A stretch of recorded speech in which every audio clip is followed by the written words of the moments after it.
نکاح کبھی سنت ہوتا ہے اور کبھی واجب ہو جاتا ہے۔ اگر انسان کے برائی میں پڑ جانے کا غالب اندیشہ ہو تو نکاح کرنا واجب اور ضروری ہو جاتا ہے، اور اگر استطاعت بدنی نہ ہو تو پھر نکاح کرنا مکروہ ہوتا ہے۔ حضور نے نکاح کو اپنی سنت قرار دیا، النکاح من سنتی فمن رغب عن سنتی فلیس منی۔ حضرت عثمان بن مظعون رضی اللہ تعالی عنہ یہ جنت البقیع کے پہلے مدفون ہیں، تو یہ کثرت کے ساتھ عبادات، ذکر، اذکار کرنے والے تھے۔ تو ان کی عبادات کی کثرت کی وجہ سے جب یہ وصال پاتے ہیں تو حضور نے ان کی قبر کے اوپر ایک بھاری پتھر رکھا تھا، اور صحابہ فرماتے ہیں ہم میں سے جو سب سے بڑی چھلانگ لگاتا تھا وہ اس پتھر کو عبور کر سکتا تھا، ورنہ عام آدمی اس سے چھلانگ نہیں لگا سکتا تھا۔ ہمارے بزرگوں نے قبروں کے اوپر جو گنبد بنانے کی دلیل لی ہے وہ یہی لی ہے کہ اس زمانے کا مزار یہ تھا، چونکہ یہ خاص نیکوکار شخص تھے اور صحابہ میں نمایاں ان کا ذکر و فکر اور عبادات کا معاملہ تھا، تو ان کی قبر کو خاص طور پہ نشان زدہ کیا گیا۔ تو حضرت عثمان بن مظعون رضی اللہ تعالی عنہ نے حضور علیہ السلام سے اجازت طلب کی، تبتل کی، کہ نکاح نہ کروں اور ایسے ہی زندگی گزار دوں، لیکن حضور نے ان کو منع فرما دیا۔ حضور نے نکاح فرمائے ہیں اور متعدد نکاح فرمائے، اس لیے اس شریعت میں رہبانیت کا تصور نہیں ہے۔ لا رہبانیت فی الاسلام، اسلام میں رہبانیت نہیں ہے۔ تو نکاح کرنا حضور کی سنت ہے اور اس کا بہت سارا اجر رکھا گیا ہے۔ حضور نے ارشاد فرمایا تزوج الودود الولود، محبت کرنے والی اور کثرت کے ساتھ بچے جنم دینے والی خواتین کے ساتھ نکاح کرو، تاکہ کل قیامت کے دن کثرت امت کی وجہ سے میں نبیوں میں فخر کروں۔ اب نکاح کیوں کیا جاتا ہے؟ حدیث میں آتا ہے کہ 4 وجہ سے نکاح کیا جاتا ہے۔ لے مالہا، لے حسبہا، لے جمالہا، لے دینہا۔ کسی خاتون سے نکاح اس کے مال کی وجہ سے کیا جاتا ہے کہ وہ مالدار بہت ہے تو میرے ہاتھ بھی مال آ جائے گا، یا اس کے حسب و نسب کی وجہ سے کیا جاتا ہے کہ عالی مرتبت خاندان سے میرا رشتہ ازدواج کا قائم ہو جائے گا۔ ہمارے دیہاتوں میں کہتے ہیں کہ بازو بن جائیں گے۔ اور تیسری وجہ لجمالہا، عورت کے حسن و جمال کی وجہ سے قلب کا، دل کا میلان اور رجحان ہوتا ہے اور نکاح کیا جاتا ہے۔ اور چوتھی وجہ لدینہا، کسی کے دین کی وجہ سے نکاح کیا جاتا ہے، اور حضور نے فرمایا دین کی وجہ سے نکاح کرنے والا کامیاب ہے۔ یہودی عموماً مال کی وجہ سے نکاح کرتے ہیں، عیسائی حسن و جمال کی وجہ سے نکاح کرتے ہیں، اور مصطفیٰ کے غلام دین کی وجہ سے نکاح کرتے ہیں۔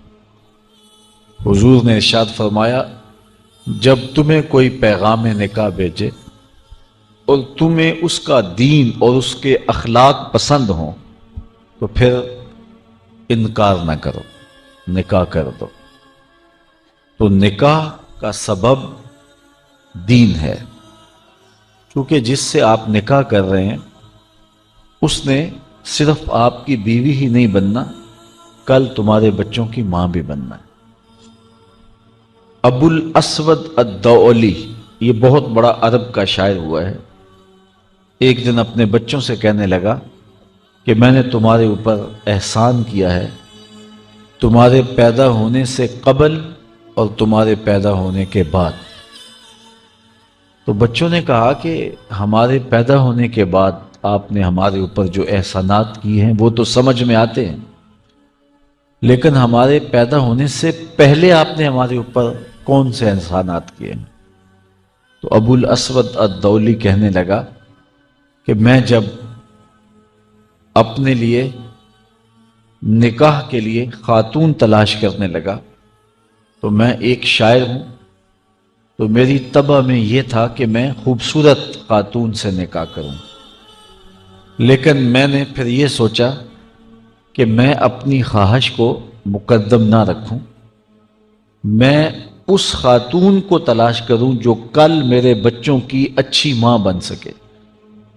تو میں نے جب تلاش کی تو اچھی بیوی کے حوالے سے تلاش نہیں کی، تمہارے لیے اچھی ماں کی تلاش کی ہے، اور یہ میرا وہ احسان ہے جو تمہارے پیدا ہونے سے قبل میں نے تمہارے اوپر کیا ہے۔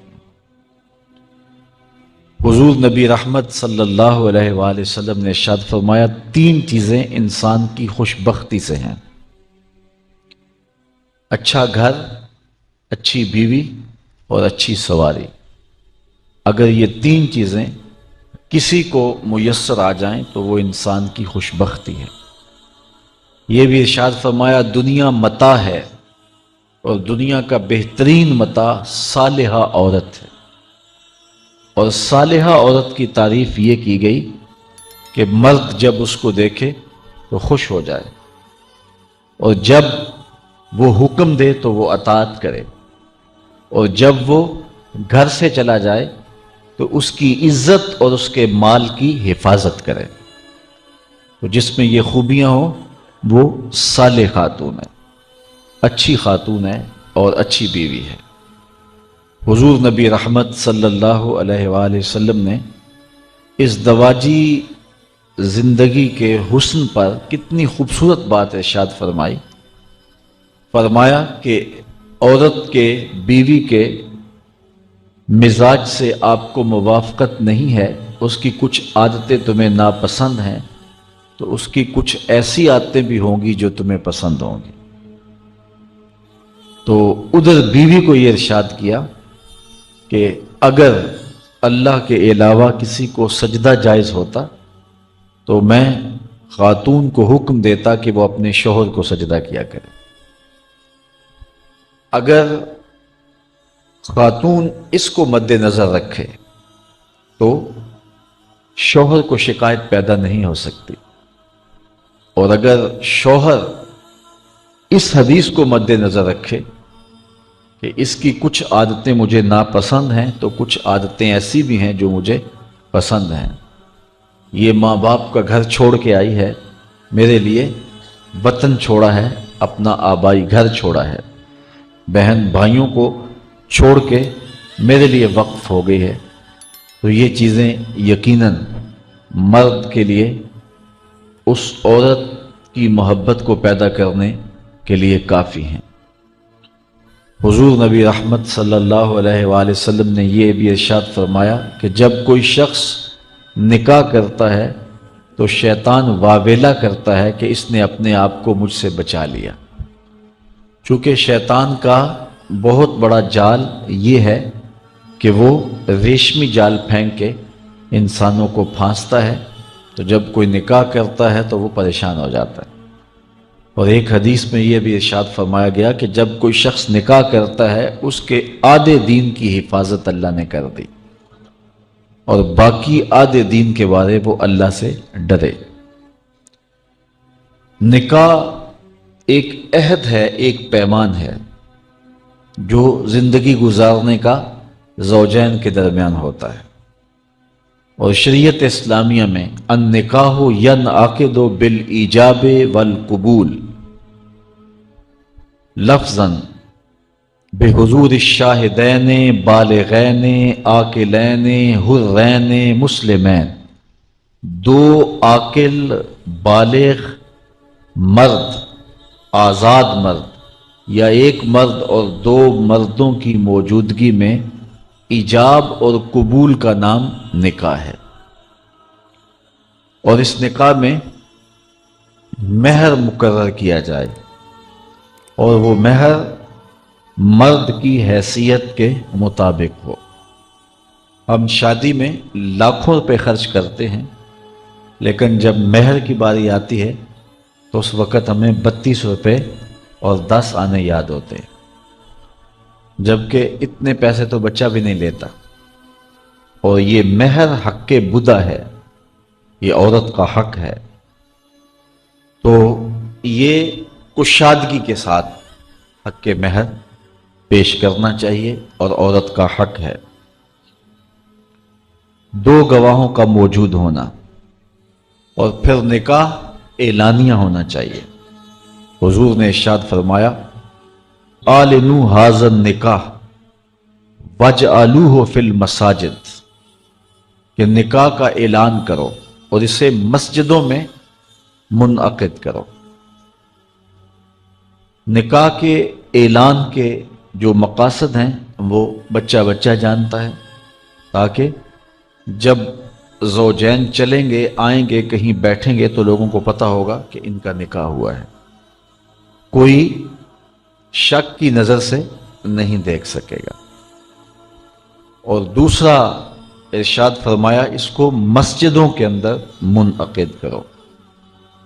اور پہلے نکاح مساجد میں ہی ہوا کرتے تھے، لیکن پھر جوں مرور زمانہ کے ساتھ تبدیلیاں آئیں تو ایک تبدیلی یہ بھی آئی کہ نکاح مسجدوں میں نہ ہونے لگے۔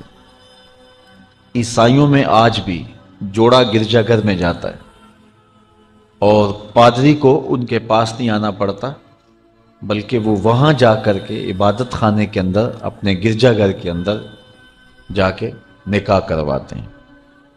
تو آج بھی نکاح کی برکتیں حاصل کرنے کے لیے ہم اس کو مساجد کے اندر منعقد کرنے کا جو شرعی حکم ہے اس کی پابندی کریں تو نکاح کے اندر بہت ساری خیر و برکت پیدا ہوگی۔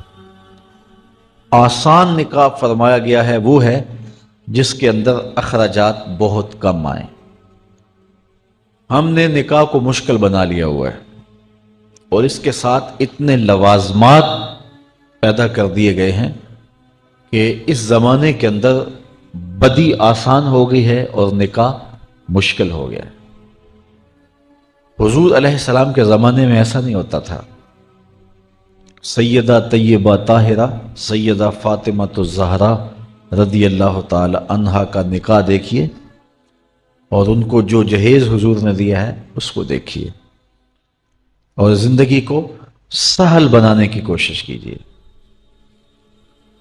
آج جس کے ہاں 4 بیٹیاں پیدا ہو جاتی ہیں اس کی نیند اڑ جاتی ہے۔ ایک تو یہ کہ اچھے رشتے میسر آنا مشکل، دوسرا مرحلہ بیٹوں کی طرف سے بیٹے والوں کی طرف سے ایک لمبی فہرست ہوتی ہے کہ ہمیں یہ دیا جائے۔ بعض لوگ بولتے نہیں لیکن وہ کنائے میں اشارے میں بتا دیتے ہیں، اور اگر ان کی ڈیمانڈ پوری نہ کی جائے یا ان کی جو توقعات ہیں ان کو نہ سمجھا جائے تو بیٹی سسرال میں جا کے سکھ کی زندگی نہیں گزار سکتی۔ اور معاشرے کا کتنا کمینہ شخص ہے وہ جو کسی کی بیٹی کو اس لیے تنگ کرتا ہے کہ وہ جہیز نہیں لے کے آئی یا وہ اس کی خواہش کے مطابق اس کی توقع کے مطابق جہیز نہیں لائی۔ شریعت اسلامیہ نے تو نکاح کو آسان قرار دیا، اور یہ جو ہم اتنی لمبی چوڑی باراتیں لے کر کے چلے جاتے ہیں بیٹی والوں کے گھر میں، تو اسلام میں تو اس کا ایسا کوئی تصور نہیں ہے۔ 500 600 لوگ بیٹی والوں کے ہاں چلے جاتے ہیں اور جس طرح کسی محاذ پہ جا رہے ہیں۔ نکاح فی المساجد کا رواج اگر ڈالا جائے تو ہماری زندگیاں سوکھی ہو جاتی. یہ جو مروج سلسلہ ہے اس سے غریب لوگ تو پریشان ہیں ہی، امیر لوگ بھی سکھ میں نہیں ہیں. آج 1 کروڑ روپیہ شادی پہ خرچ آ رہا ہے، اور جس کی 4 بیٹیاں ہیں وہ ساری زندگی اسی کام میں ہی لگا رہتا ہے. اور غریبوں کی زندگی تو اجیرن ہے. غریب کی بیٹیاں سگڑ ہیں، سمجھدار ہیں، سنجیدہ و متین ہیں، پڑھی لکھی ہیں، خوبصورت ہیں، لیکن ان کے رشتے قبول اس لیے نہیں کیے جا رہے کہ ان کے پاس دینے کے لیے کچھ نہیں. اور اب ایک سلسلہ چلا جہیز فنڈ کا اور اجتماعی شادیوں کا. تو شاید کسی کے لیے اس میں تسکین ہو، لیکن میں تو ایک مرتبہ ایسی تقریب میں گیا ہوں تو دکھی ہو کے آیا ہوں. ہر شخص کا اپنا مزاج ہوتا ہے. مختلف تنظیمات، مختلف لوگ غریب بچیوں کی اجتماعی شادیاں کر رہے ہیں. تو میں ایک تقریب میں مجھے کھینچ کے کچھ لوگ لے گئے. میں نے کہا مجھے تجربہ تو نہیں ہے، لیکن مجھے لگتا ہے کہ میرے لیے تکلیف کا سامان ہوگا، اور دوست جس مقصد کے لیے مجھے لے کے جا رہے ہیں تو ان کا مقصد بھی پورا نہیں ہوگا. ایسا ہی ہوا. ایک ہال میں 15 سے 20 بچیاں تھیں اور دوسری جانب 15 سے 20 بچے تھے، اور ان کے مہمان، ان کا ہجوم تھا، اور اسٹیج کے اوپر جو کرسیاں لگی تھیں ان پر مخیر حضرات بیٹھے ہوئے تھے جنہوں نے سرمایہ لگایا اور جہیز فنڈ دیے، اور تنظیم کے لوگ آ کے اپنی کارکردگی بیان کر رہے تھے. تو آخر میں انہوں نے مجھے کہا کہ ہم آپ سے کچھ سننا چاہتے ہیں. تو میں نے بیٹھے بیٹھے کہا کہ میں دعا کر دیتا ہوں، لیکن ان کا اسرار بڑا. تو میں نے مائک پہ آ کے کہا کہ انسان کی زندگی میں 3 موقع ہوتے ہیں جس دن وہ مہمان خصوصی ہوتا ہے، اور سب لوگوں کی نظر اسی کے چہرے پہ ہوتی ہے. ایک جب وہ پیدا ہوتا ہے تو کالا کلوٹا بھی ہو تو ساری بستی اس کا منہ دیکھنے آتی ہے، اور اسے بہنیں چاند کہہ کے پکارتی ہیں، چاہے اس کا رنگ گہرا سیاہ کیوں نہ ہو.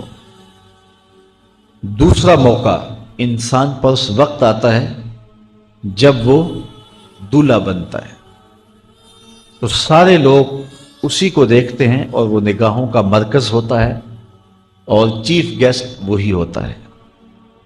اور تیسرا وقت اس کے اوپر تب آتا ہے جب وہ چٹا لٹھے کا لباس پہنتا ہے، تو سارا شہر اس کا منہ دیکھنے آتا ہے. تو میں نے کہا ان غریب لوگوں سے آج تم نے یہ حق بھی چھین لیا. آج مخیر حضرات کو اوپر بٹھایا اور ان کو نیچے بٹھایا ہوا ہے، اس لیے کہ یہ غریب ہیں، اور کسی کے چہرے کے اوپر میں نے کہا خوشی کے آثار نہیں نظر آ رہے، اداسیاں ہیں، اور اتنے لوگوں کو ان کی غربت کا گواہ بنا رہے. ایک دم سکوت طاری ہو گیا حال پر، چونکہ مجھ سے وہ کچھ ایسی باتیں سننا چاہ رہے تھے جس سے ان کو داد ملتی. میں نے کہا تمہارے جذبے اپنی جگہ پہ، لیکن کاش کے رات کے اندھیرے میں ان بیٹیوں کے ماں باپ کو تم نے کچھ پیش کیا ہوتا اور یہ اپنے گھر سے رخصت ہوتی تو عرش والا رب بڑا راضی ہوتا. لیکن برا کرے نمائش کا کہ ہم نے ان بیٹیوں کا تماشا لگا دیا. میں ایک شہر میں گیا تو وہاں آج کل وہ پہلے تھا نا عمرے کے ٹکٹ محفل نعت میں، تو آہستہ آہستہ مجمع سمٹ گیا. تو اب ایک نیا سلسلہ شروع ہوا ہے کہ جہیز کی پرچیاں نکالی جائیں گی. تو اسی سال آپ کے قرب میں ایک جگہ 10 کے 15 جہیز فنڈ تھے. تو مجھے خطاب کرنے کے لیے انہوں نے کہا، تو بڑے شوق سے منتظم محفل نے بتایا کہ 15 بچیوں کا جہیز بھی نکالا جائے گا، اور اس پردے کے پیچھے ہزاروں بچیاں بیٹھی ہوئی ہیں. تو میں نے اپنی گفتگو میں کہا کہ یہ ظلم نہ کرو، یہ زیادتی نہ کرو.